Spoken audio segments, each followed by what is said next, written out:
এই নাও divorce paper, জলদি sign করো। তুমি এখনো কেন এই পেপারসে সাইন করো নাই? মোনা, আমি একটা ডিল নিয়ে কথা বলছি। তো ডিলিং নিয়ে কথা বলছো, তাতে আমার কি? হ্যাঁ, আর এখানে মানুষজন আছে, তাতেও বা আমার কি? এত কিছু দেখার আমার সময় নাই। হ্যাঁ, তোমাকে আমি পেপারস দিয়েছি, তুমি এখন পর্যন্ত সাইন করো না। আমি এত কিছু দেখতে চাই না, তুমি এক্ষুনি এই পেপারসে সাইন করো, এক্ষুনি। আপনারা একটু পরে আসুন, আমি আপনাদের সাথে পরে কথা বলছি। আরে আমরা তাহলে আসি এখন।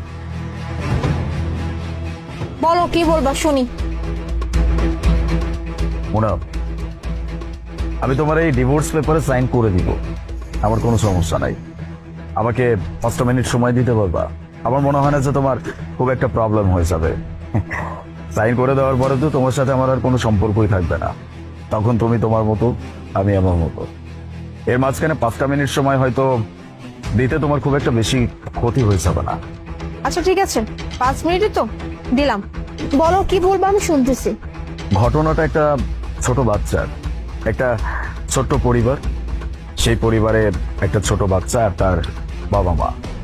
সবসময় তাদের বাবা মার মাঝখানে না ঝামেলা লেগেই থাকতো। এইটা নিয়ে ঝামেলা, ওইটা নিয়ে ঝামেলা, প্রতিনিয়ত এই ঝামেলা চলতেই থাকতো। আর যখন যখন ঝামেলা হতো তখনই বাসায় কোনো রান্না বান্না হতো না, কেউ খাবার খেত না। কিন্তু ওই ছোট্ট একটা বাচ্চা যে আছে, এটাও কেউ চিন্তা করতো না। এই ঝামেলার পরে যখন ওই ছোট বাচ্চা তার মায়ের কাছে যেত, তখন তার মা সবসময় একটা কথাই বলতো, একবার তোর বাবার সাথে ডিভোর্স হয়ে যাক, সবকিছু ঠিক হয়ে যাবে। এই কথা শুনে ছোট বাচ্চাটা আবার বের হয়ে তার বাবার কাছে চলে যেত। যখন তার বাবার কাছে যেত, তখন তার বাবা তাকে এটা বুঝাইতো, একবার তোমার মায়ের সাথে আমার ডিভোর্সটা হয়ে যাক, সবকিছু ঠিক হয়ে যাবে। আর দেখতে দেখতে এইভাবে চলতে চলতে ছেলেটা একটু বড় হয়ে যায়। বড় হয়ে যাওয়ার পরে তার বাবা মা ডিভোর্স দিয়ে সেপারেট হয়ে যায়। কোর্ট থেকে এরকম শুনানি আসে যে বাচ্চাটা বাবা মা দুইজনের কাছেই থাকবে, কয়েকদিন এইখানে কয়েকদিন ওখানে। বাচ্চাটা যখন তার মায়ের সাথে থাকা শুরু করলো, একটা সময় গিয়ে তার মা অন্য কাউকে বিয়ে করে ফেললো। অন্য কাউকে বলতে অ্যাকচুয়ালি সেই মানুষটা যাকে তার মা অনেক বেশি পছন্দ করতো, যার কারণে সংসারে এত বেশি ঝামেলা লেগেই থাকতো।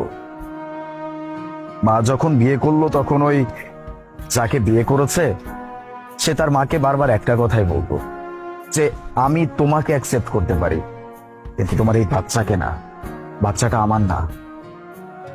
মা আর কি করবে, বাচ্চাকে নিজের কাছে আর রাখতেই পারলো না। এরপরে যখন ওই বাচ্চাটা তার বাবার কাছে গেল, বাবার কাছে গিয়ে দেখলো যে তার বাবা আগে